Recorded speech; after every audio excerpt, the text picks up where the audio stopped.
El doctor en esta ocasión nos presenta su tema, que es la atención odontológica quirúrgica en pacientes de riesgo médico. Con usted, doctor, el auditorio es todo suyo. Muy buenas noches. Buenas noches a todos. Para mí es un gusto, es un placer estar hoy en día en este segundo webinar. Agradezco también a la doctora Miriam Alvarenga y a todo el equipo organizador de este evento por permitirme hoy compartir esta ponencia con ustedes. Bien, entonces vamos a comenzar hablando sobre el eje principal de esta ponencia, que es la atención odontológica quirúrgica en pacientes de riesgo médico. Así como mencionó la autora, yo me desempeño más bien en el área quirúrgica, realizo atención de pacientes con discapacidad y riesgo médico desde mi egreso en el año 2013 en la ciudad de Concepción.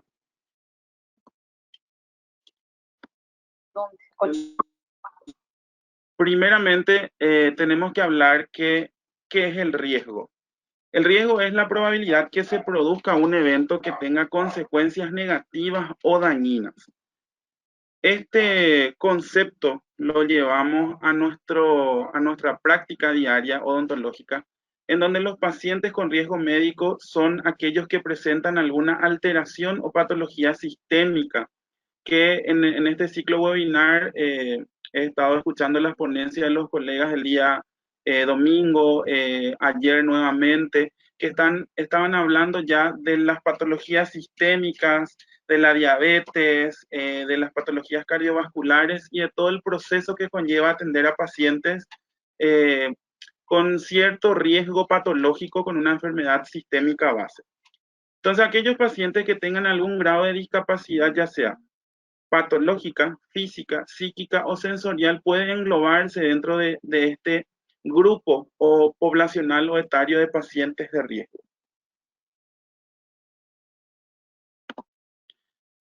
De entre las principales patologías o enfermedades sistémicas que nos enfrentamos día a día en el consultorio tenemos las cardiovasculares, las renales, las pulmonares, las hemorrágicas, las endocrinas y las infectocontagiosas, por citar un determinado grupo de cada una para dividirlo de forma más didáctica. También debemos de realizar y establecer una buena relación con el paciente antes de realizar cualquier consulta. Y acá me quiero detener un poquitito en el primer punto, porque como son pacientes que conviven mucho en el ambiente médico, hospitalario más bien, ya tienen a veces cierta actitud con relación a los tratamientos y por mi experiencia particular tratando con este tipo de pacientes, voy a citar a una colega amiga muy querida que es la doctora Fátima Corbalán, que habla mucho de la humanización en la atención en salud. A veces estos pacientes buscan un profesional que les comprenda y que pueda atenderlos como un todo, como una persona, y no solamente como la caries o como la clase 4 o como el diente que vamos a extraer o el conducto o la endo que le vamos a realizar. Entonces, son pacientes que generalmente tienen un largo proceso que ya han estado en varios consultorios, en varios especialistas, han pasado por internaciones, ya sea en clínica médica o incluso algunos pacientes que ya han estado en terapia o han pasado por varias circunstancias de salud y varias circunstancias clínicas en los que lo único que buscan a veces es de que uno les pueda atender de la forma más humana posible. Tengo casos acá en la ciudad en donde de repente llega el paciente y te dice, mira doctor, tengo un diente que me molesta mucho, que me quiero hacer la extracción, que ya es solamente un resto radicular, me suele molestar, pero no consigo a alguien que se anime de repente a atenderme. Eso sucede mucho en estos pacientes porque a veces desconocemos la patología de ese paciente y no queremos arriesgarnos a realizar cualquier procedimiento, que es normal en cualquier área de la profesión, ya sea de salud o o de otras áreas, ¿verdad? Entonces, dentro de esa atención humanizada tenemos que ver al paciente como una persona y no como un objeto. En esta relación tiene que haber un feeling interpersonal, por así decirlo, donde estén relacionados, perdón, los afectos o los aspectos afectivos, técnicos, éticos y socioculturales del paciente. Tenemos que lograr establecer una relación amistosa y esto va a favorecer tanto al manejo del paciente como del tratamiento. Dentro de lo ético, por así decirlo, que es relevante para cualquier área de atención en salud, debe ser siempre nuestro primer objetivo y nunca debemos anteponer los intereses personales. También es importante saber nuestras limitaciones y de qué somos capaces de realizar en el paciente y de qué no. Un ejemplo, llega un paciente, me sucedió varias veces a mí, que llega por alguna referencia de algún estudiante o algún colega y me dice, doctor, tengo esta patología y me dijeron que vos sos el único que me puede atender. Yo siempre le digo, no, cualquier profesional odontólogo te puede atender. Ahora, tenemos que estudiar cuál es tu patología, si es que no desconocemos. Me pasó hace unos meses atrás que llega una paciente y me dice, doctor, tengo esclerodermia. Y yo en mi cabeza, ¿qué es la esclerodermia? Es una patología sistémica degenerativa eh, que entonces yo le respondí a la paciente, bueno, mira, mi limitación es la siguiente, no conozco a profundidad, primera vez que escucho tu patología, vamos a ver cuál es tu situación, qué es lo que tenés. Tengo un diente para extraerme, doctor. Perfecto. Entonces comenzamos ese proceso de primeramente hablar con el paciente, tener ese lazo socioafectivo, por así decirlo, entre profesional y paciente y exponer nuestras limitaciones, porque en ese momento yo no tenía conocimiento de esa patología ni de cómo eran sus manifestaciones sistémicas, si tenía manifestaciones orales, cuáles eran los síntomas, cuáles eran los medicamentos indicados, etcétera. Entonces vamos haciendo un proceso de estudio de esa patología y vamos viendo cómo podemos ayudar a esa paciente.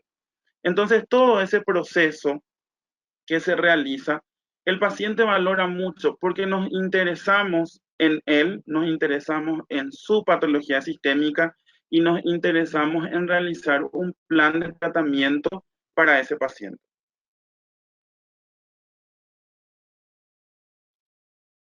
Al igual que en cualquier área en donde se trabaje interdisciplinariamente, los pacientes de riesgo con más razón.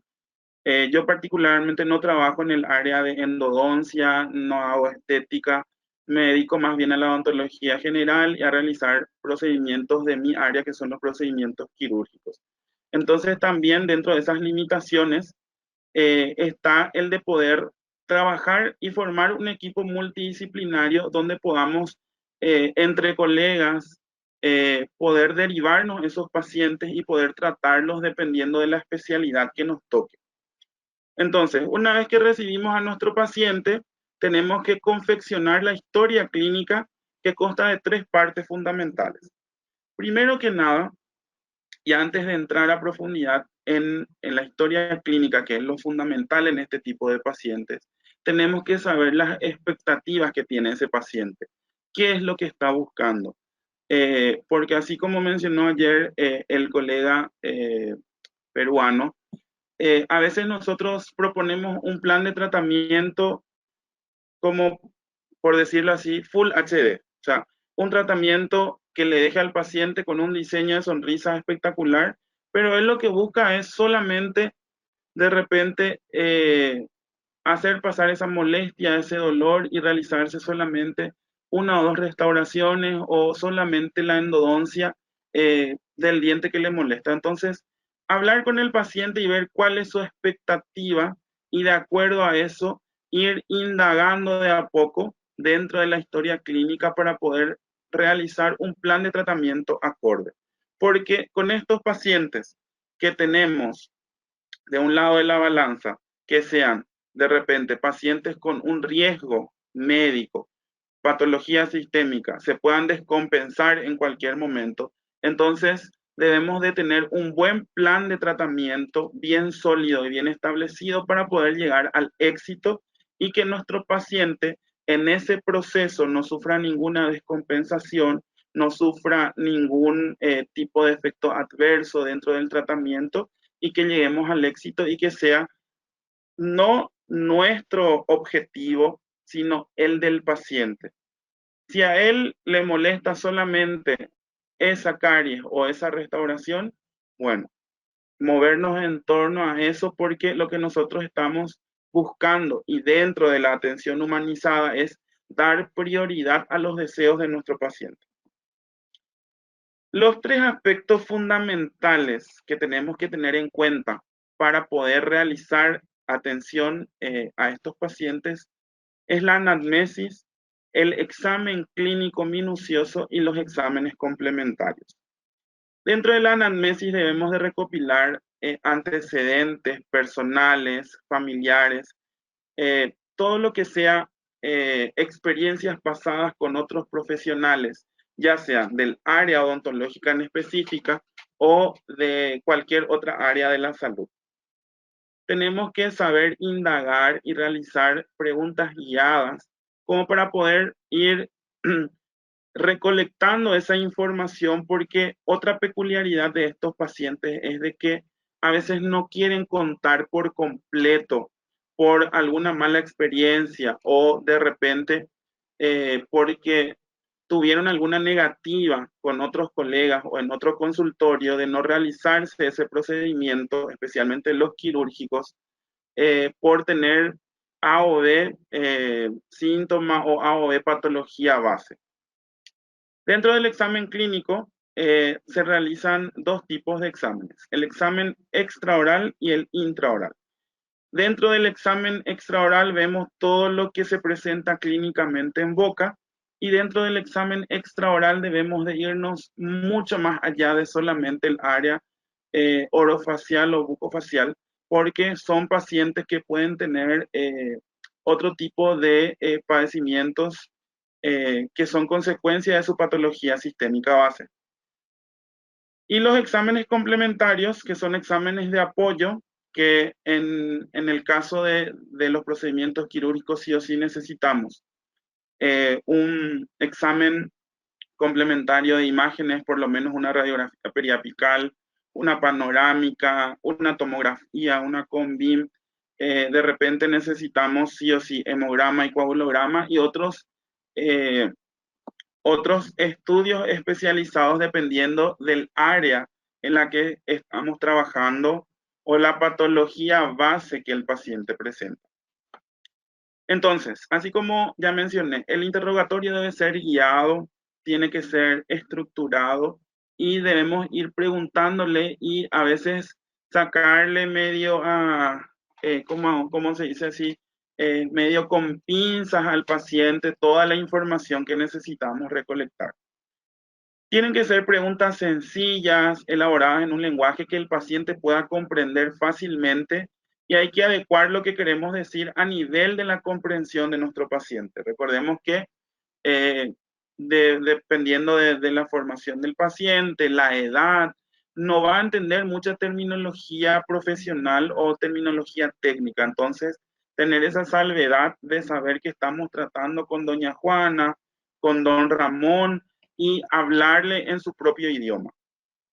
Se recomienda también seguir un esquema, un orden. Este orden tiene que, si es que nos acostumbramos a realizar el mismo orden de preguntas, debemos de tratar de que no desordenemos ese orden, que puede ser dependiendo de lo que nosotros estemos tratando de verificar o de averiguar con el paciente. Podemos estructurar nuestra propia ficha clínica teniendo en cuenta tópicos en donde vamos a preguntarle qué medicación toma, cada cuánto toma, si toma todos los días, si cuándo fue la última consulta con su médico, cuándo fue la última consulta con el odontólogo, etcétera, etcétera. Vamos estructurando de acuerdo a las necesidades que nosotros veamos en ese paciente.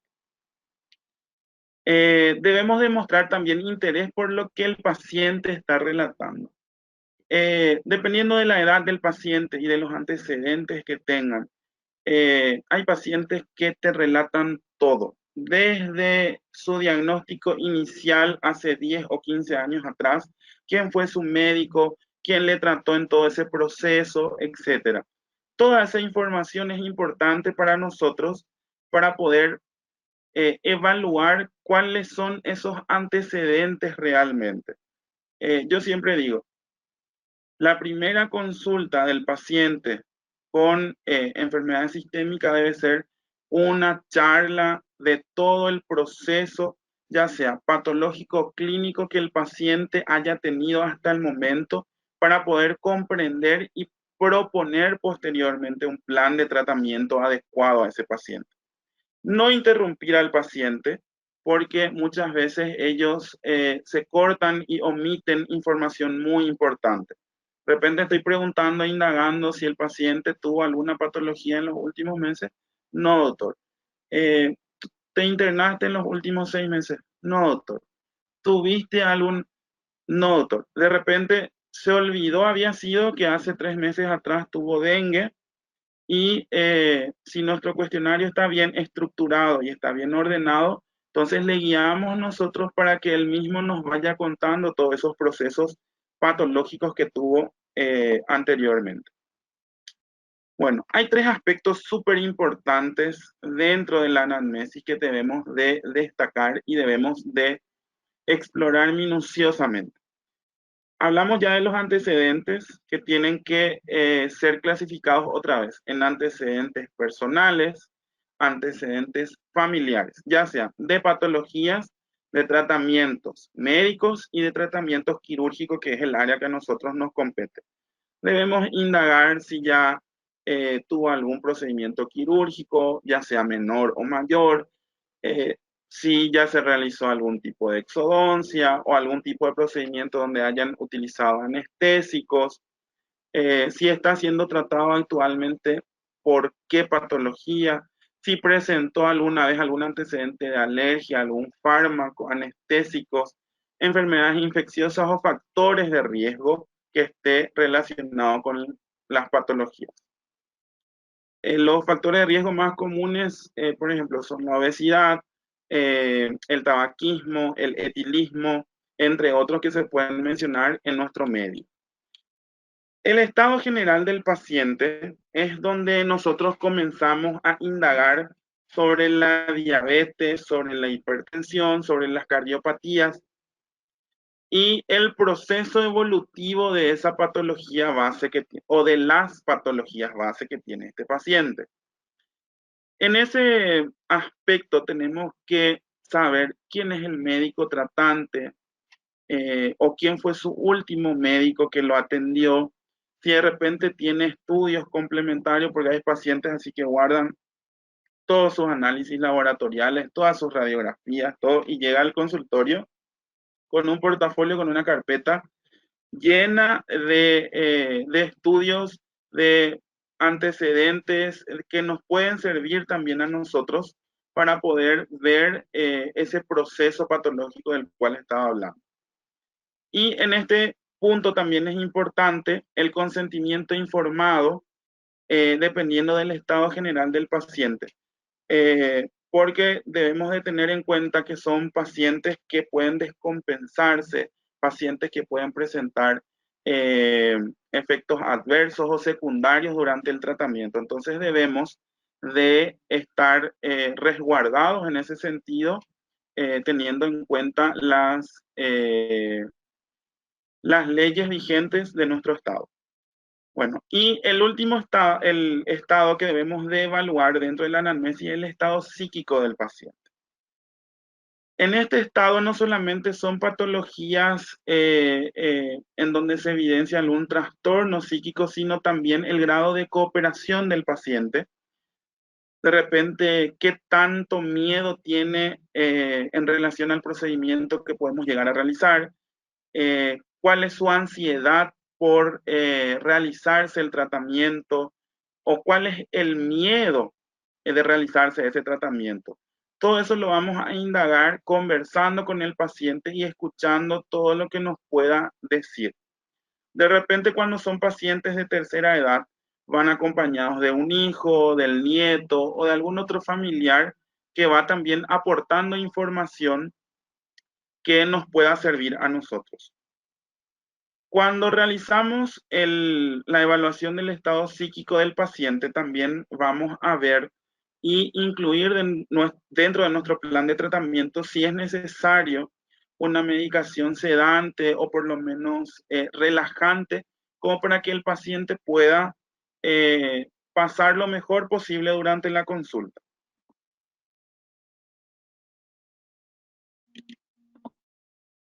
Dentro del examen clínico, vamos a hablar de todos los aspectos relacionados dentro de la cavidad intra y extraoralmente hablando. El examen clínico nos va a dar un panorama más claro de la situación a donde nos estamos enfrentando. Nos permite hacer un diagnóstico presuntivo en el caso que el paciente no esté con el diagnóstico de patología base o de la confirmación de un diagnóstico. ¿En qué sentido? De repente vemos manifestaciones orales de patologías sistémicas que el paciente desconocía. Entonces, debemos de ser capaces de observar esos indicios como para poder pedir de repente algún estudio laboratorial o otro estudio complementario para poder diagnosticar y derivar a estos pacientes con el clínico o con el profesional médico especializado en esa área. Generalmente ocurre con los pacientes que son hipertensos, de repente pacientes diabéticos también, a veces ellos no manejan o no saben con certeza si tienen o no algún trastorno sistémico relacionado a uno de estos dos, a una de estas dos patologías. Entonces podemos nosotros encaminarle a ellos para poder realizar un buen diagnóstico a través de los estudios complementarios que podamos solicitar. La interconsulta médica es fundamental dentro del examen clínico porque tenemos que utilizarla con dos motivos. El primero y el objetivo base es saber el estado de salud real del paciente y para prevenir riesgos o complicaciones. ¿Y cómo lo realizamos? Nosotros tenemos que estar en contacto con ese médico, con ese profesional que está tratando a nuestro paciente. O sea, es súper importante el trabajo en equipo con el médico. ¿Por qué esto? Porque de repente este paciente va a ser nuestro paciente momentáneamente. Va a ser mi paciente durante lo que dure su consulta odontológica o su tratamiento odontológico. Pero la patología base que se le diagnosticó hace 5, 10 o 15 años atrás y tiene una vida promedio de unos 10 o 15 años más, de repente, va a seguir siendo paciente de ese médico. Entonces debemos de respetar ciertos roles durante el tratamiento y pedir colaboración al profesional que está más indicado y al que maneja mejor esa patología o maneja mejor la situación clínica de ese paciente. Para eso utilizamos la interconsulta, que no precisamente debe ser tampoco una interconsulta muy estructurada cuando de repente conocemos ya a los colegas donde trabajamos. Puede ser con un llamado telefónico, que ningún médico va a tomar mal el de consultarle el estado de su paciente antes de realizar algún plan de tratamiento, porque eso también habla de que estamos abiertos a que ellos en algún momento nos consulten también sobre algún caso que tengan.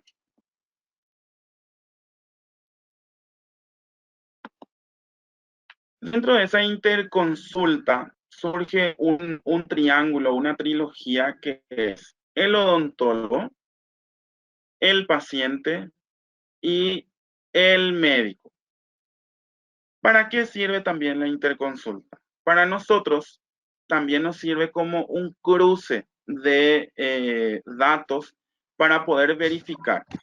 Así como mencioné hace rato, a veces los pacientes con ciertas patologías acuden a consultorios o a colegas en donde reciben una negativa de atención.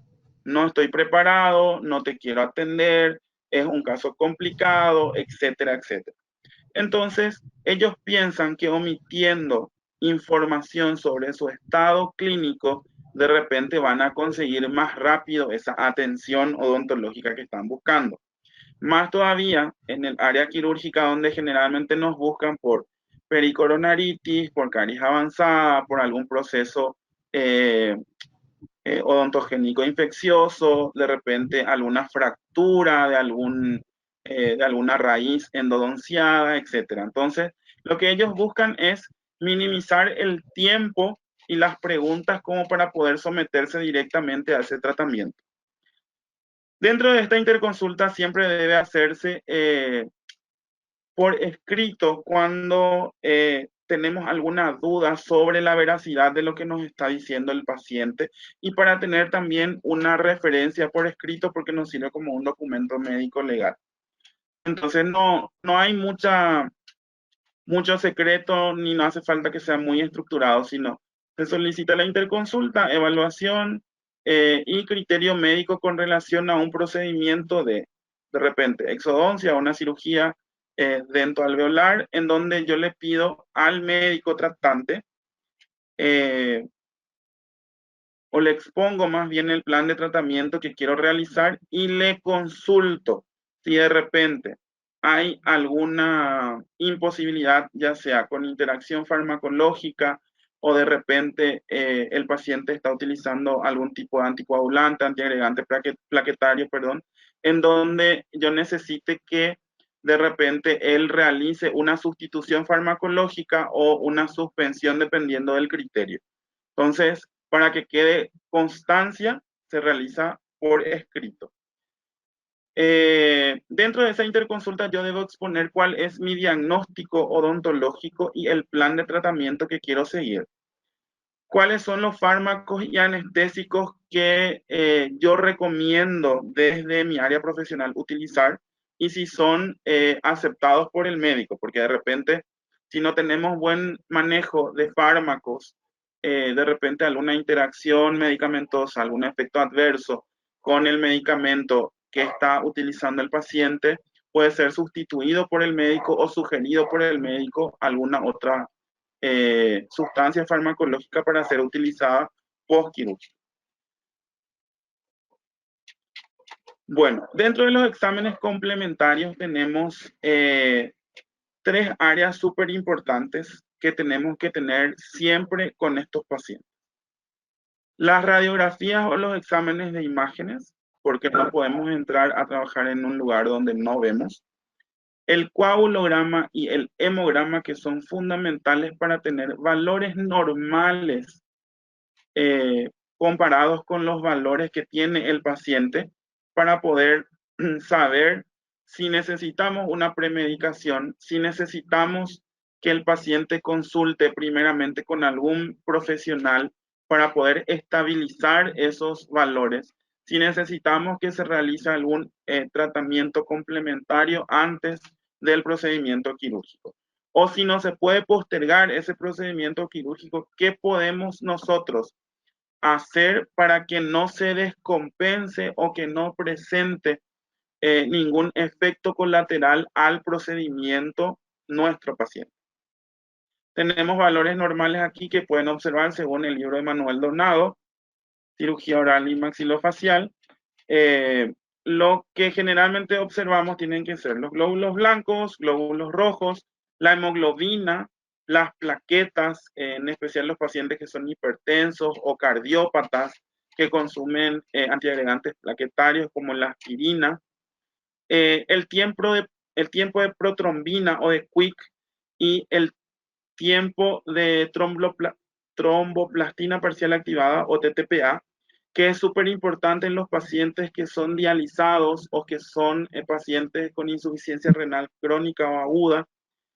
El fibrinógeno, la glucemia, la urea y la creatinina en los pacientes también que sufren alguna patología renal, porque si bien nosotros no actuamos directamente en esos órganos, sí indicamos fármacos, utilizamos anestésicos que de repente se metabolizan en el hígado, se excretan por orina, tienen que sufrir un proceso de metabolismo y que puede comprometer órganos con los que estén relacionados estos valores. Por eso es importante conocerlos y manejarlos. Vamos a ir hablando en cada uno de ellos dependiendo de la enfermedad sistémica que vayamos tocando. Bueno, vamos a ir hablando entonces de las enfermedades sistémicas de mayor prevalencia en nuestro medio. Entre ellas están las patologías renales, la insuficiencia renal crónica, que lleva al paciente a dializarse o a ser candidato a un trasplante renal. ¿Qué es lo que pasa en la insuficiencia renal crónica?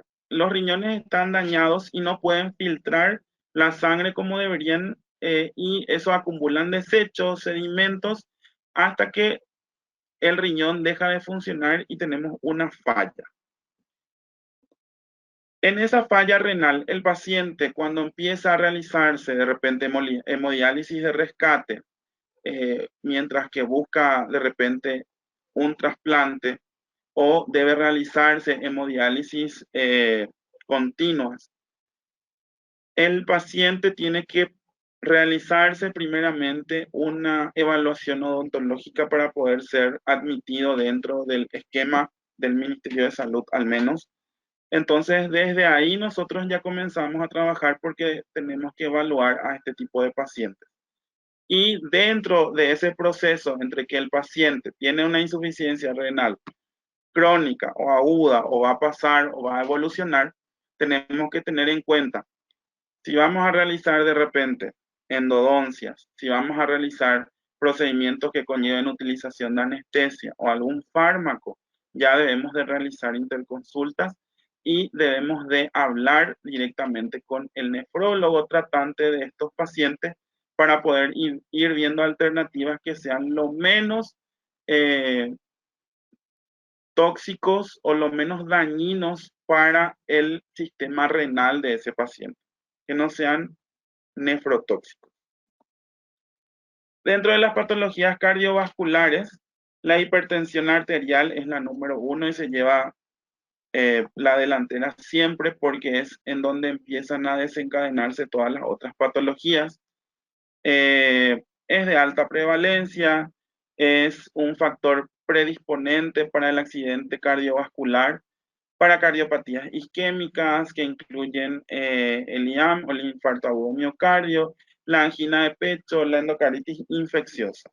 Y en estos pacientes también debemos de ser capaces de detectar los factores de riesgo y poder relacionarlos con la patología que está desencadenándose.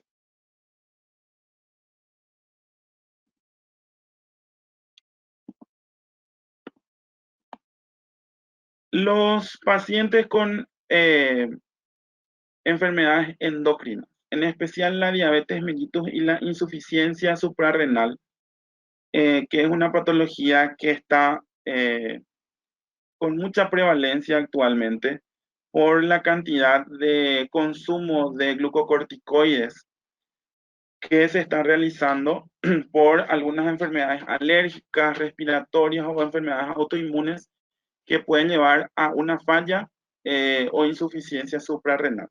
Y la diabetes, tanto la diabetes mellitus tipo 1 o 2, que no me voy a detener mucho tiempo a hablar de ello porque vamos a ir conversando después directamente sobre los pacientes.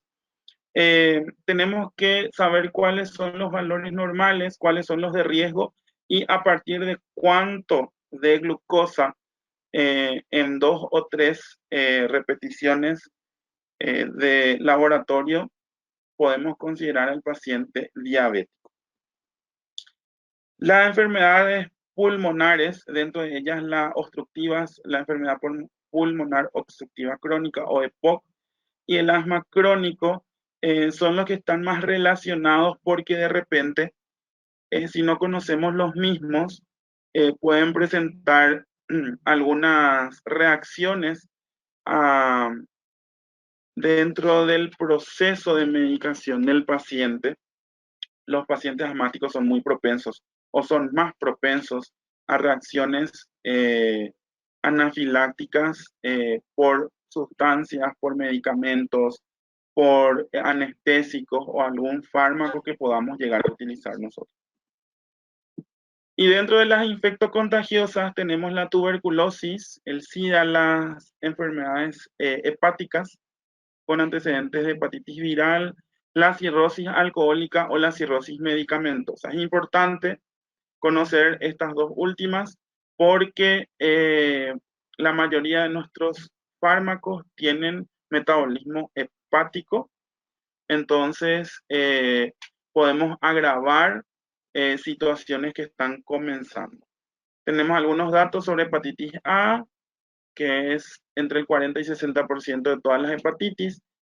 La hepatitis B se presenta del 1 al 5%, la hepatitis C en 1%, y entre el 20 y 30% de los casos de hepatitis B son crónicos, y 60% de los de hepatitis C. Y la tuberculosis, que según los datos que se manejan, 1.6 millones de personas murieron de tuberculosis en el 2007, que fue el más alto en la última década, y es la principal muerte también de los pacientes con VIH. Entonces, para poder relacionarlos cuando hablamos de enfermedades infectocontagiosas, ahora también el COVID, que estaba leyendo algunos papers que tienen manifestaciones orales también, y realmente cuanto más se estudie sobre esta patología viral nueva, más efectos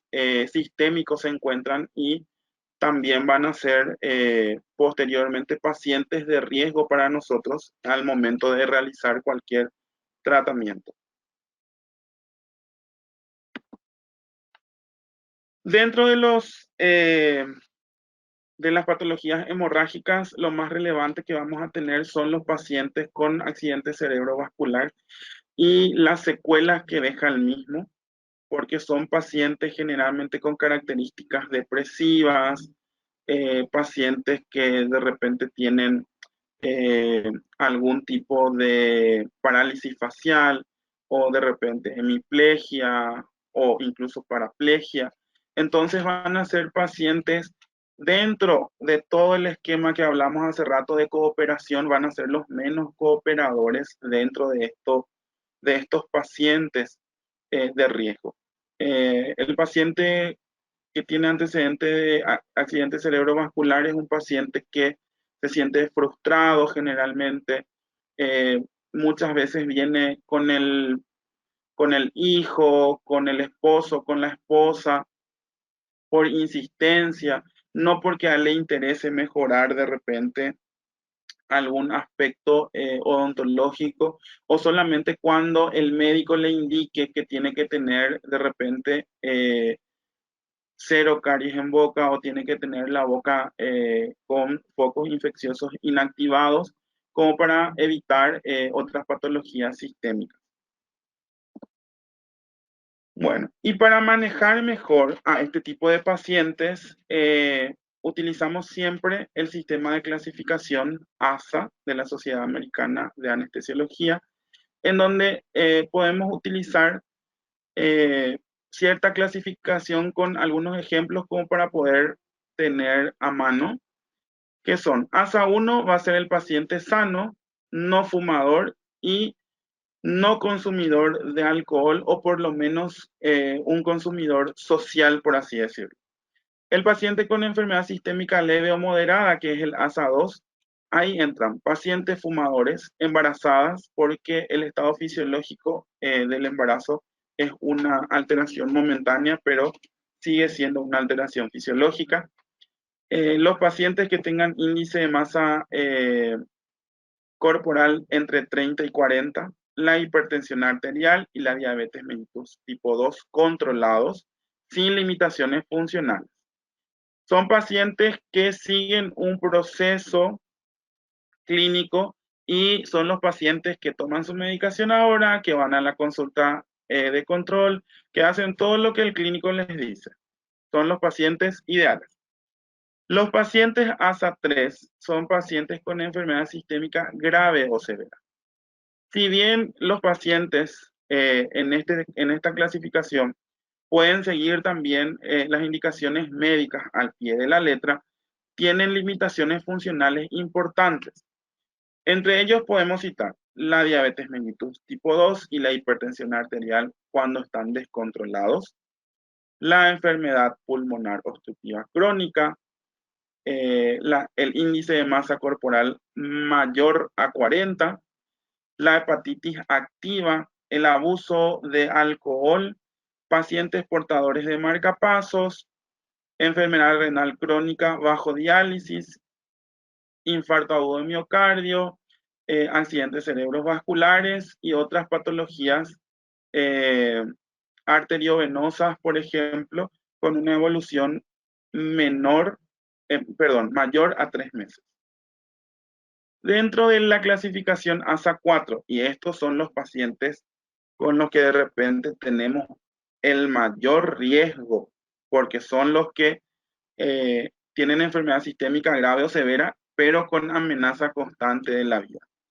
Los que son pacientes con IAM, pacientes con enfermedad arteriovenosa, ACV, otro tipo de pacientes con antecedentes de menos de 3 meses. Disfunción vascular severa, reducción importante de fracción de eyección, alguna sepsis, síndrome obstructivo respiratorio agudo y la enfermedad renal crónica terminal sin diálisis.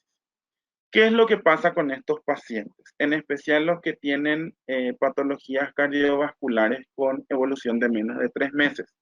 A veces el médico tratante pide que el paciente se realice una profilaxis odontológica, muchas veces le llaman a ellos, porque de repente necesitan que se someta a un tratamiento quirúrgico programado y ese paciente tiene que estar con la boca sana.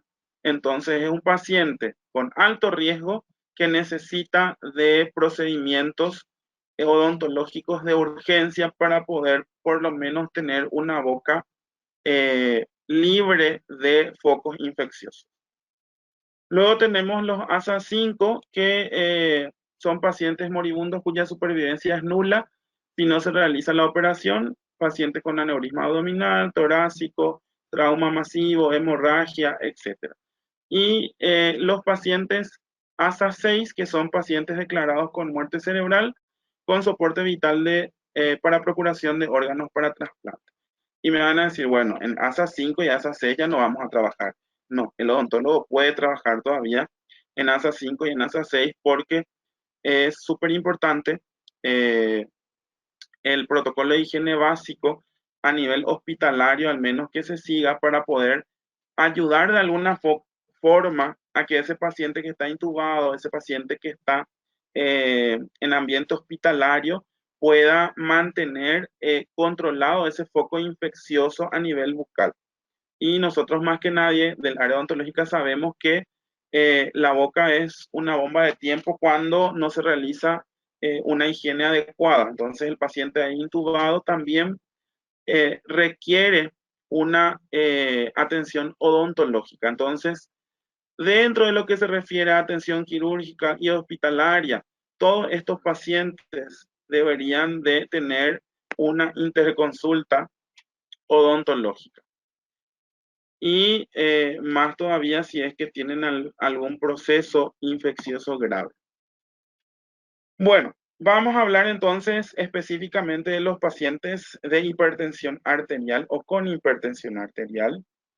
Sabemos que es el aumento de la presión arterial de forma crónica, es una enfermedad que no es asintomática durante mucho tiempo, puede desencadenar complicaciones severas como un infarto agudo de miocardio y otras patologías hemorrágicas, trombosis cerebral, y se puede controlarla, se puede evitarla, perdón, controlándola adecuadamente. Factores de riesgo para la hipertensión: el consumo de alimentos que contienen demasiada sal y grasa, cantidades insuficientes de fruta y hortaliza, falta de ejercicio físico, mal manejo de estrés, tabaquismo, factores hereditarios.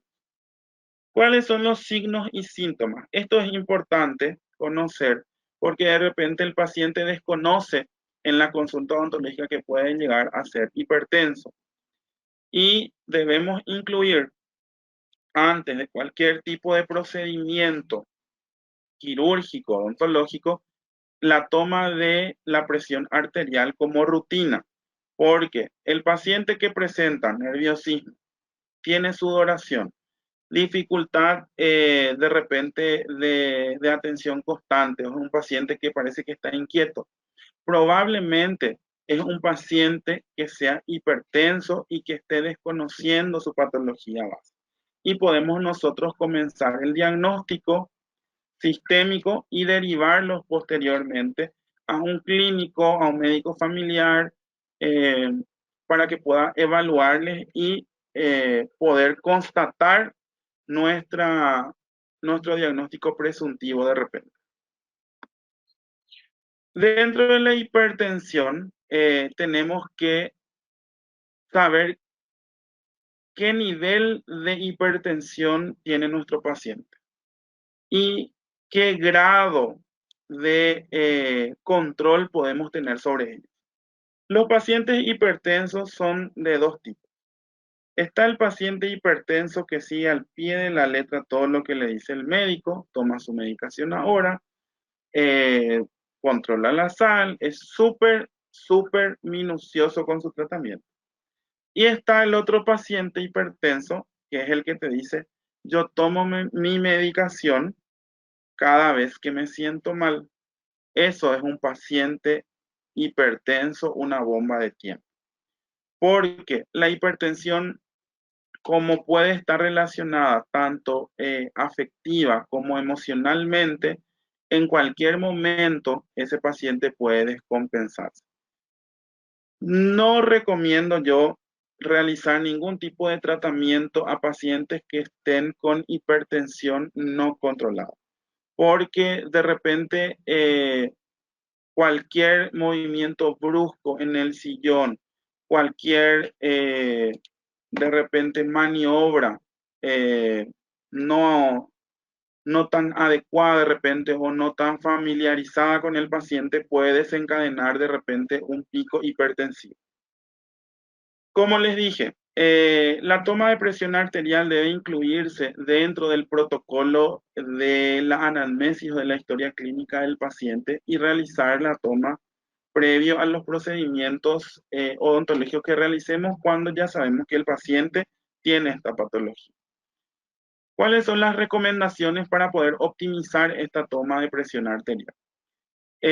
Antes de la medición, por lo menos 30 minutos antes de tomarse la presión, debemos pedirle, o generalmente el paciente que es hipertenso sabe, pero para nuestro manejo, que el paciente no haga ejercicio, que no ingiera café, de repente que está en la sala de espera, y que no fume. 5 minutos antes debe sentarse y quedarse quieto. Entonces lo más práctico es cuando comenzamos a hacer nuestra historia clínica, al término de la misma realizamos la toma de la presión arterial. Durante el proceso de toma hay que cerciorarse de que el brazalete sea del tamaño indicado para que no nos dé un falso resultado. El paciente tiene que mantener el brazo con el brazalete sobre una superficie plana. Podemos utilizar la mesita del sillón, podemos utilizar el escritorio dentro del consultorio o alguna mesa de apoyo como para poder realizar correctamente. Sentarlo derecho, con la espalda erguida y con los pies planos sobre el piso. O sea, lo ideal sería que lo realicemos antes de que pase al sillón odontológico. Y después de la toma, esperar un minuto para volver a tomar, no insuflar nuevamente enseguida, porque eso puede alterar también el resultado. Y de repente cuando son pacientes con hipertensión crónica, pedirle al paciente antes del procedimiento quirúrgico que anote todos los días eh, sus niveles de presión arterial a la hora más o menos en donde vamos a realizar el procedimiento y promediar esas mediciones. Mantener un registro de las mediciones y llevar el tensiómetro a la consulta. De repente, si el paciente tiene su propio tensiómetro, algunos traen luego a la consulta. Yo tengo pacientes que traen su brazalete, traen el que es electrónico, pero el esfigmomanómetro es el más indicado para poder realizar la toma correctamente. ¿Cuáles son los índices para poder ver si nuestro paciente es hipertenso, si está normal? Tenemos esta escala de la Asociación Americana de Cardiología del 2017, en donde marca una clasificación de normal de 120-80 a una elevada de 120, entre 129 y 80 de diastólica, una hipertensión o grado 1 entre 130 y 139 de sistólica y 80 a 89 de diastólica, una hipertensión grado 2 cuando es más de 140 a 90 y una crisis hipertensiva cuando pasa de 180 a 120. Y está el paciente que te dice en la consulta, yo estoy acostumbrado a tener 140, 80 de presión arterial. Perfecto. Puede ser que el paciente sistémicamente ya esté adaptado a esa presión arterial. ¿Cómo corroboramos eso? De dos formas. La interconsulta con su médico o le pedimos un registro de por lo menos unos 3 días para poder corroborar. Si es cierto lo que nos está diciendo, vamos a corroborarlo cuando se tome la presión arterial en las primeras horas de la mañana, en donde el paciente estaba en reposo y empieza a realizar sus actividades cotidianas. Si a las 7, 8 de la mañana ese paciente, estando en reposo, tiene esa presión arterial con su medicación y se siente bien, podríamos decir que es un paciente que presenta cierto grado de presión arterial, grado 2 de repente, y que es normal fisiológicamente hablando para su estado. Por eso que cada paciente tiene que ser un caso y es un plan de tratamiento diferente. Dentro de estos pacientes hipertensos también es importante reducir la ansiedad por la liberación de adrenalina endógena, que aumenta inmediatamente la presión arterial. Varios de estos pacientes consumen ansiolíticos y si no los consumen, hay que prescribir. Lo más indicado es que se indique lorazepam 30 minutos antes de la atención. De repente podemos probar también con algo un poco más natural o menos sintético. Hay pacientes que reaccionan bien a la pasiflola o incluso algunos te dicen, voy a tomar, doctor, un té de tilo, algo antes de la consulta. Todo ayuda con tal de reducir la ansiedad de ese paciente. Pero si no logramos realizarlo, debemos pensar en una premedicación ansiolítica con lorazepam o diazepam. Si optamos por el diazepam, tendríamos que realizar una dosis a la noche antes de la atención y luego 30 minutos antes de la atención. Hay que controlar también el dolor porque cuando el paciente se altera por el dolor o por algún, de repente, procedimiento brusco, puede alterar su presión arterial. Eso se refiere a, por ser un paciente hipertenso, está contraindicada la anestesia con vasoconstrictor. No, tenemos que saber utilizar las anestesias con vaso hay una cierta cantidad de 3 a 4 tubos que podemos utilizar como máximo, dependiendo de la patología y la situación sistémica del paciente. Esto no es regla general para todos los pacientes. Cada caso siempre va a ser un caso. Entonces, como la anestesia con vasoconstrictor maneja mejor el dolor, utilizamos en estos pacientes. Si me dicen, doctor, ¿qué tipo de anestésico es mejor? La lidocaína, la mepi, la articaína. Ninguno de los anestésicos está contraindicado si se usa correctamente y a dosis adecuada. Si se realiza un procedimiento simple entonces y de corta duración, podemos optar por un anestésico de menor prevalencia en sangre o en el organismo, algo más leve, y dependiendo de si vamos a hacer una exodoncia de un resto radicular, podemos utilizar una lidocaína. Si hacemos un tercer molar, yo preferiría utilizar por lo menos una MEPI, porque el manejo del dolor, tanto intra y postoperatorio, va a ser mejor y la dosis va a ser menor para ese paciente. Esto es lo que les decía también sobre los movimientos bruscos. Hay algunos pacientes que tienen mucho vértigo y de repente se asustan cuando movemos de repente el sillón de un lugar a otro, entonces debemos de siempre avisarles antes de realizar cualquier movilización en el sillón. Los medicamentos.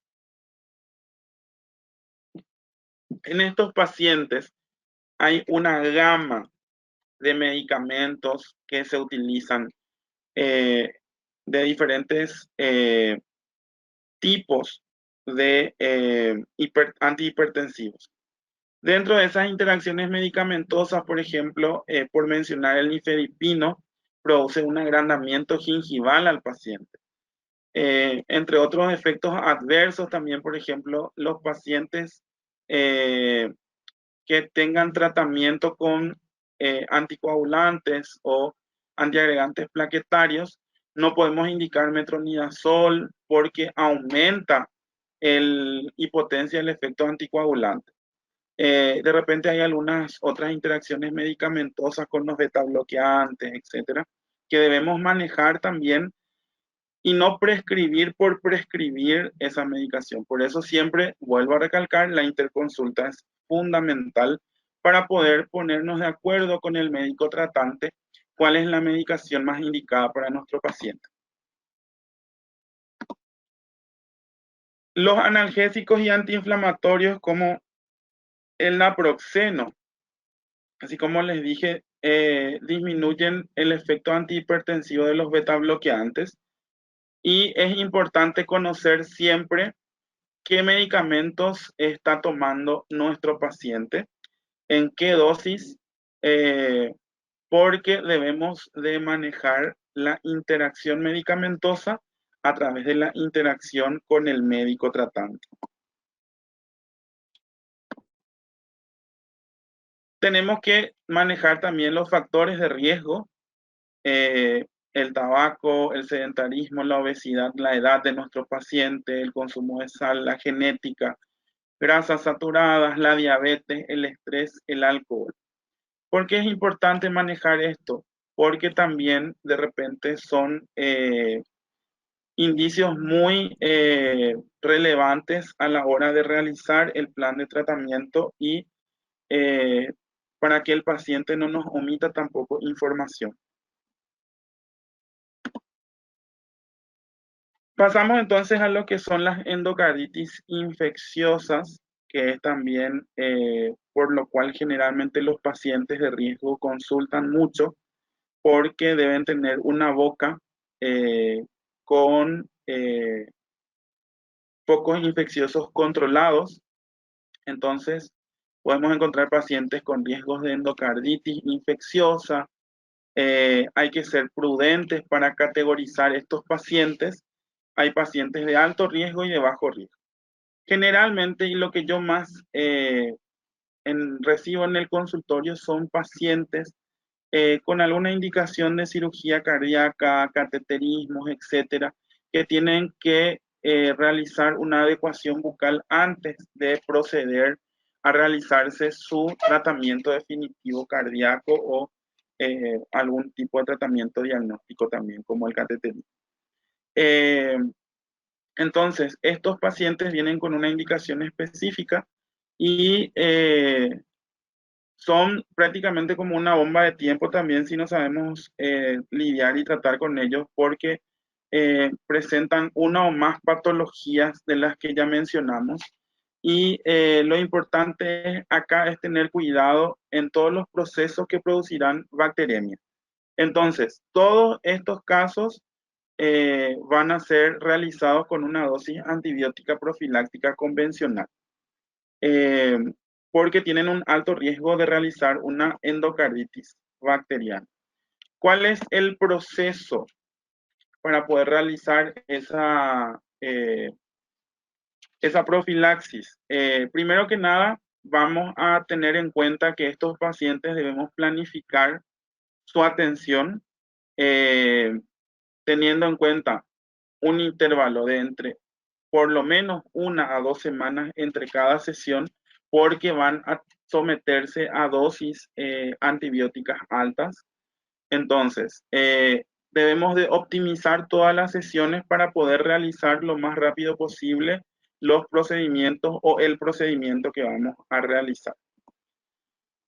Dentro del esquema de la AJA, tenemos 3 clasificaciones importantes con los pacientes con riesgo de endocarditis. Los de alto riesgo, los de riesgo moderado y los de bajo riesgo. Los de bajo riesgo no necesitan la profilaxis antibiótica, sin embargo, los de alto y moderado riesgo sí van a necesitar. ¿Cuáles son los de alto riesgo? Cuando el paciente ya tuvo un historial de endocarditis previa, tiene algún tipo de lesión cardíaca, prótesis valvular, shunt sistémico pulmonar o quirúrgico, malformaciones cardíacas congénitas, alguna comunicación ventricular, transposición de grandes vasos, etc. Los pacientes de riesgo moderado son los que tienen malformaciones cardíacas congénitas, valvulopatía reumática, cardiomegalia, hipertrofia, prolapso mitral, y los que tienen procesos de recuperación, de corrección quirúrgica, 6 meses posteriores a la realización de una comunicación septal intraauricular, comunicación interventricular o conductos arteriosos. Los otros pacientes que tenemos en la siguiente columna, que son los pacientes de bajo riesgo, no hace falta que se sometan a una profilaxis antibiótica. Ellos son estos pacientes que han pasado el mismo proceso quirúrgico, pero posterior a los 6 meses del tratamiento. Prolaxo mitral, portadores de bypass coronario, soplos funcionales, antecedentes de fiebre reumática, portadores de marcapasos y desfibriladores y defectos septales auriculares secundarios. Estos pacientes no necesitan la profilaxis. ¿Cómo realizamos esa profilaxis? Hay un esquema también de la AJA que debemos manejar pacientes de 2 tipos, alérgicos a la penicilina y los no alérgicos. Cuando nuestro paciente no es alérgico a la penicilina, podemos utilizar amoxicilina, cefalexina o claritromicina. Si optamos por la amoxicilina, tenemos 2 gramos, 1 hora antes del procedimiento, en una sola dosis. Si es un paciente pediátrico, hacemos el cálculo de 20 miligramos kilogramo peso 1 hora antes del procedimiento. La cefalexina, igualmente como la amoxi, se puede utilizar 2 gramos 1 hora antes, solo que en niños varía la proporción de 20 en la amoxi a 50 miligramos kilogramo 1 hora antes. La claritromicina en adultos, 500 miligramos 1 hora antes, y en niños de 15 miligramos kilogramo peso 1 hora antes. En los pacientes alérgicos a la penicilina utilizamos en los adultos clindamicina o eritromicina.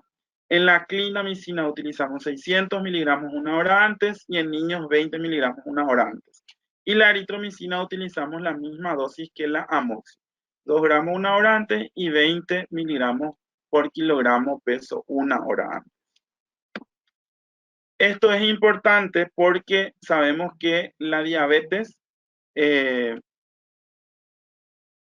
es también una enfermedad que requiere de cierto grado de profilaxis, como las patologías cardiovasculares que mencionamos, porque está relacionada con los niveles de glucosa, y estos a su vez sabemos que están relacionados con el proceso de cicatrización de la mucosa y de la piel. En los pacientes diabéticos, básicamente lo que a nosotros nos interesa saber antes del procedimiento es la hemoglobina glicosada, que es un examen de elección que nos dará un antecedente de por lo menos 3 meses de nuestro paciente. Y de repente, si tenemos la sospecha de que el paciente podría llegar a ser diabético, lo que hacemos es pedir un examen de glicemia en ayunas. ¿Cuáles son los valores de glicemia en ayunas que nos deben llamar la atención? Los mayores a 126 miligramos por decilitro en por lo menos 2 ocasiones consecutivas. Entonces ya sería un paciente con una diabetes que debería consultar con un clínico o con un endocrinólogo para poder realizar su tratamiento.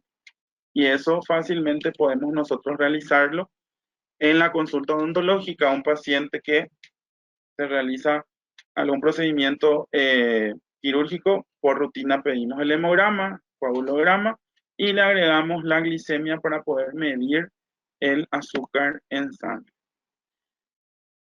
De acuerdo a eso se define qué tratamiento se realizará dependiendo, desde un alisado pulido radicular hasta una cirugía periodontal, una exodoncia. El tratamiento más complejo es conveniente tener la glicemia del día. Entonces, realizamos el pedido de glicemia al paciente, que se haga a la mañana temprano en ayunas, que posteriormente desayune, retire su resultado y luego vaya a la consulta para poder tener valores del día, para poder manejarnos si necesitamos o no una profilaxis antibiótica, o si necesitamos retomar algunos recaudos en relación a estos pacientes. También es importante reducir la ansiedad, porque si se genera mucha adrenalina, ¿qué es lo que pasa? Aumenta también los requerimientos de insulina en sangre. Entonces puede haber también picos hipo o hiperglucémicos. Teniendo en cuenta esto último, se recomienda hacer citas cortas y en horarios adecuados. Para los no insulino dependientes se aconseja atenderlos siempre en la mañana, porque a la mañana es donde tienen sus niveles de azúcar o de glicemia más estables. Y un paciente insulino dependiente va a depender del tipo de insulina que se le administra y cuántas veces al día lo realiza. Tiene que evitar que la atención odontológica coincida con el momento del peak action de la insulina, para no tener un shock hipoglucémico. O sea, tenemos que manejar con el paciente los horarios de aplicación de su insulina para que de repente no nos pase que en el consultorio se descompense por un shock. Y controlar también el dolor utilizando en forma adecuada los vasoconstrictores, que dijimos que todos los anestésicos con vasoconstrictor pueden ser utilizados si son adecuadamente administrados. Controlando la infección, sobre todo si son tratamientos invasivos, sí o sí vamos a realizar la profilaxis antibiótica dependiendo de la duración del tratamiento y de la invasión que pueda realizarse en los tejidos. También vamos a verificar las interacciones farmacológicas de los medicamentos. En caso de los hipoglucemiantes, la metformina, por ejemplo, hay que tener en cuenta que los corticoides inhiben el efecto del hipoglucemiante. Entonces, tener cuidado cuando vamos a recetar dexametasona de repente en pacientes diabéticos. Tendríamos que optar por otro tipo de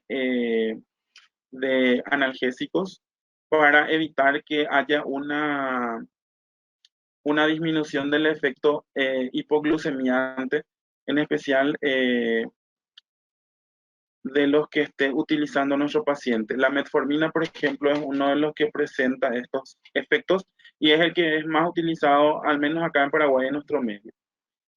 Efectos adversos que estimulan, como la tetraciclina, el diazepam y algunos AINES, que estimulan la liberación de glucosa en sangre. Entonces también tener cuidado con eso.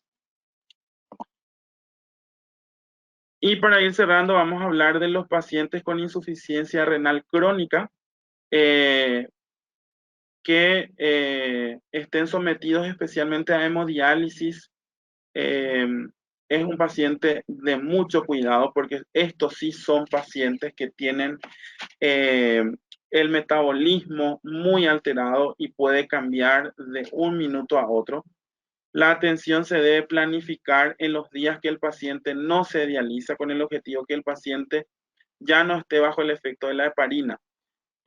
Un dato muy importante, cuando vamos a realizar procedimientos quirúrgicos en pacientes hemodializados, debemos de, primeramente, controlar sus por lo menos 3 últimos laboratorios, eh, porque ellos se hacen frecuentemente, por lo menos una vez por semana.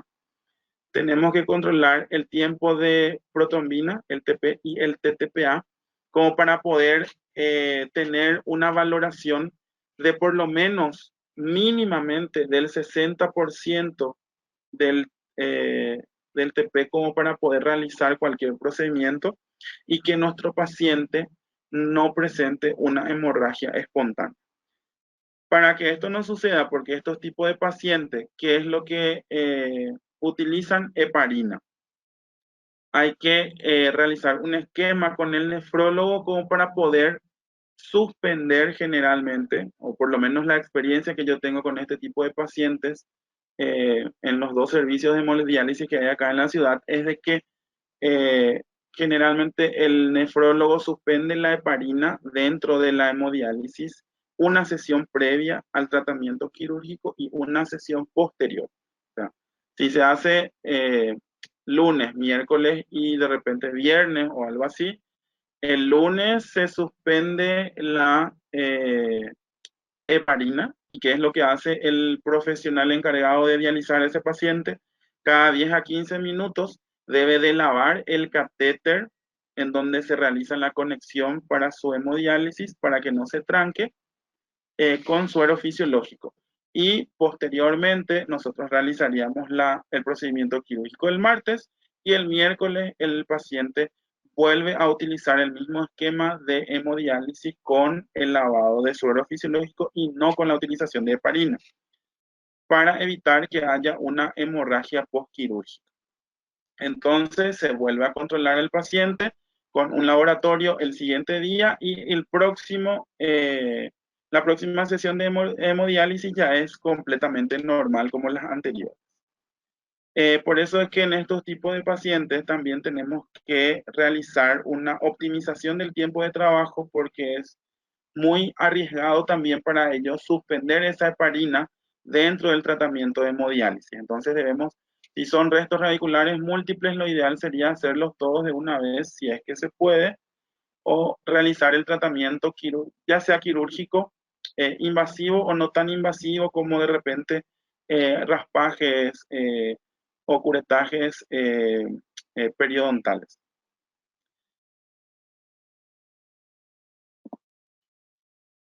Bueno, para ir cerrando, entonces, vamos a hablar de las consideraciones generales con estos pacientes. Siempre hay que verificar el estado de la patología o condición sistémica. Se recibe al paciente, se hace un estudio clínico, una conclusión de la patología base y de todo lo que conlleva la planificación de nuestro procedimiento odontológico, la interconsulta con el especialista que lo está tratando. No se consulta al paciente, ya que este generalmente relata encontrarse controlado y cuando se le indaga no es así. Esto pasa cuando justamente les mencioné al principio, eh, nuestros pacientes llegan y por temor a que no vamos a realizarle el procedimiento ontológico empiezan a omitir de repente informaciones que a nosotros nos sirven justamente para poder optimizar nuestra labor y que no tengamos ningún inconveniente intra o postoperatorio. Respetar siempre el tiempo de espera para instaurar el tratamiento odontológico de rutina. Si el paciente tuvo un infarto de miocardio, se debe respetar 6 meses para el tratamiento. De lo contrario, se atiende solo la urgencia, ya que ese es el periodo establecido para el tejido necrosado pueda cicatrizar adecuadamente. Dentro de esta urgencia debemos de tener en cuenta el riesgo-beneficio de la atención del paciente y de repente si fue un accidente cardiovascular también se espera 6 meses. Entre 3 a 6 meses sería el periodo que deberíamos de esperar para realizar procedimientos invasivos. No así procedimientos en donde de repente tengamos que eliminar focos infecciosos que sean sí beneficiosos al paciente. Conocer los medicamentos utilizados, ya mencioné varias veces, y solicitar exámenes del día para procedimientos si es que consideramos necesario, en especial para los diabéticos. Entonces, para concluir, el odontólogo como profesional de la salud tiene la obligación de evaluar siempre el estado general de salud del paciente, no solamente el estado bucodental, identificar los factores de riesgo para su salud, reconocer signos y síntomas para enfermedades que no estén diagnosticadas al momento que el paciente resulta, porque podríamos ser los que diagnostiquemos esa patología. Informarse siempre sobre el estado actual de la enfermedad diagnosticada. Ser sinceros con el paciente. Bueno, no manejo tu patología, no tengo problema de atenderte, pero voy a indagar qué es lo que tenés y cómo podemos tratarte. Eso es la mejor respuesta que uno le puede dar a un paciente que está buscando una solución y que no la encuentra. El estado actual de la enfermedad diagnosticada, el tratamiento y realizar la interconsulta médica. No tener miedo de consultarle a los colegas médicos sobre el estado y la salud de sus pacientes o de nuestros pacientes. Yo estoy seguro que al principio a mí también me costó un poco adentrarme acá en la ciudad, al menos al ambiente médico, para poder, porque les parecía un poco extraño que un odontólogo le llame a preguntar, por ejemplo, sobre ciertos datos o corroborar ciertos datos de sus pacientes. Ahora ya están acostumbrados. Entonces, como ejemplo, si el paciente presenta caries múltiples, periodontitis crónica generalizada y para su tratamiento requiere de acciones restauradoras, exodoncia, tratamiento de la periodontitis crónica, un procedimiento medianamente invasivo que genera bacteriemia, etcétera, es importante especificar qué tipo de tratamiento es, qué genera, los organismos que predominan y si requiere de antibióticos, entre otros. Esto es cuando vamos a hablar sobre nuestro paciente en particular con los médicos. De repente si no manejan mucho el área odontológica, entonces tratar de explicarles qué es lo que queremos hacer, en cuánto tiempo y cuál sería el beneficio para el paciente si es que hay alguna duda de parte del médico también. Se debe planificar cada etapa del tratamiento odontológico en estrecha correlación con el médico tratante porque no todos los pacientes que están en tratamiento están compensados. Esto es fundamental porque, así como mencioné desde el principio de la ponencia, cada paciente, cada caso es un caso en especial y cada caso debe ser tratado de forma individual, tanto desde el diagnóstico como el plan de tratamiento y el seguimiento de cada uno de ellos.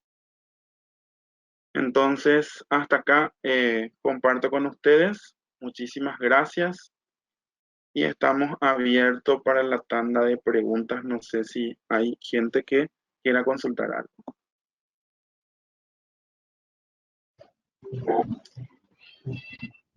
Excelente, doctor. Muchísimas gracias por su brillante ponencia. Orgullo nacional. Tengo una pregunta, doctor. En cuanto a a la medicación de profilaxis antibiótica Sí, en pacientes que tienen insuficiencia renal, por ejemplo, o hepática. Eh, Hace un tiempo la eritromicina estuvo en falta en Paraguay, por ejemplo. Y es uno de los pocos medicamentos que nosotros tenemos en plaza, hasta donde tengo entendido, doctor, que se usa, por ejemplo, como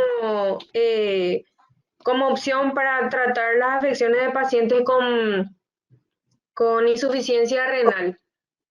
¿Qué podría ser otro medicamento, por ejemplo, opcional a eso? La citromicina no llegué a ver en su o sea que en su diapositiva, doctor. ¿En qué casos podría llegar a usar usted la citromicina? también se puede utilizar en estos tipos de pacientes, así como decir, cuando son pacientes de repente eh, alérgicos a la penicilina, tenemos que ver las opciones que tenemos disponibles primero en el mercado, porque ese es nuestro primer inconveniente acá en Paraguay al menos, pero podemos utilizarla sin ningún inconveniente. Tanto la eritro como la claritromicina también se puede utilizar. En este caso también en Paraguay, hasta donde yo conozco, doctor, la clindamicina solamente hay de aplicación vía parenteral. No, hay Sí, comprimidos, doctor. Entonces, en ese la, caso le indicamos, por ejemplo, al paciente la aplicación del medicamento, por ejemplo, qué sé yo, en alguna farmacia o algo antes de venir a la consulta, porque es de aplicación de 1 hora antes sería, ¿verdad? Como profiláctico, doctor. sí. Generalmente no se aplica ese tipo de medicamentos así en la farmacia directamente. Lo que realizamos, Ya. como son ¿Y pacientes que están en un cómo se haría ambiente, entonces? como son pacientes que están en un ambiente hospitalario constante, generalmente yo particularmente los remito al servicio de nefrología donde se realizan sus diálisis y con el médico tratante se realiza la aplicación. Generalmente, como son servicios que están prácticamente activos 24 horas, yo tengo la ventaja también del lugar donde estoy trabajando particularmente. Hay un servicio de nefrología, entonces no tengo tanto inconveniente, pero cuando voy de repente a consultorios, a otras ciudades, a atender pacientes, de repente lo que hacemos es indicarles y de repente si no, le podemos aplicar nosotros mismos en el consultorio, si es que estamos preparados en realidad, ¿verdad? Porque pasa también por ahí. Pero así como te digo, como son pacientes que conviven mucho en el ambiente hospitalario, de repente se realiza una indicación y se aplican antes de la consulta. Entiendo, doctor. Excelente, entonces. Y en cuanto a los pacientes hipertensos, doctor, que mencionó usted que le dice en la consulta que no toma regularmente su antihipertensivo y que solamente toma como que ocasionalmente o emocionalmente, en esos casos Sí, no le atendemos entonces a los pacientes que no están medicados, porque a veces llegan a la consulta para un procedimiento quirúrgico y te dicen que no tomó porque se siente bien, porque cuando toma luego está como que así como desanimado, ¿verdad? Como sin ganas, entonces no toma muchas veces. Necesariamente tenemos que cerciorarnos de que tome, porque de repente los pacientes mienten también, ¿verdad? O así pedirles, mismo. en todo caso, si no tomó, que tome en esa sesión. Puede ser también eso, doctor, ¿verdad?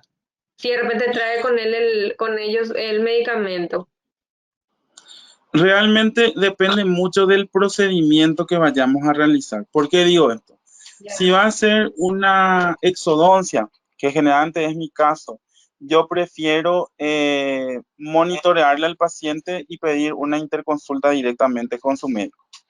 Y le pido, mira, vas a tomar entonces tu medicación regularmente y vamos a citarte, qué sé yo, dentro de 2 o 3 días, como mínimo. Si es un procedimiento de repente de una limpieza de caries, de algo un poco más leve, si el paciente tiene ahí disponible, lo que generalmente hacemos es de que pueda tomar esa medicación que se le ha indicado antes de la consulta para evitar ese, ese resultado emocional de repente de la ansiedad o de la circunstancia de que esté ahí en el consultorio.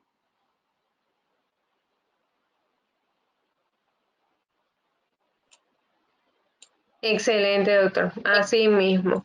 Le comento que usted tiene auditorio, doctor, desde España, Argentina, Bolivia, Perú, Costa Rica y en Paraguay desde Nueva Germania, Villarrica, Ciudad del Este. Encantado, doctor, con su presentación. Muy orgullosa y muy honrada por poder escucharlo y aprender con usted, ¿verdad?, de su experiencia. Le cedo la palabra a la doctora Miriam. Buenas noches. Muchas gracias, doctora. Muy buenas noches, doctor. Excelente y muy completa tu ponencia. Te felicito. Un abrazo grande nuevamente. Estoy muy orgullosa, feliz de conocerte y de contar con tu amistad. Doctora Belén, un lujo tenerte como presentadora. Muy contenta. Mañana tenemos la charla del doctor Jorge Pino. También estoy muy orgullosa y contenta de que él haya aceptado mi pedido de hablar sobre bruxismo y su tratamiento en niños y adultos. Le puse yo semejante aprieto al doctor de armar una conferencia porque es un tema muy actual y muy pedido, también muy solicitado, ¿verdad? Entonces, mañana nos conectamos a las 19:30 por el mismo ID para escuchar sobre bruxismo y tratamiento en niños y adultos. De Asunción y de todas partes de Latinoamérica, todos los lugares, doctor, un abrazo fuerte. Doctor Coronel, nos despedimos entonces hasta mañana, ¿sí? Muchas gracias, doctora. Hasta mañana.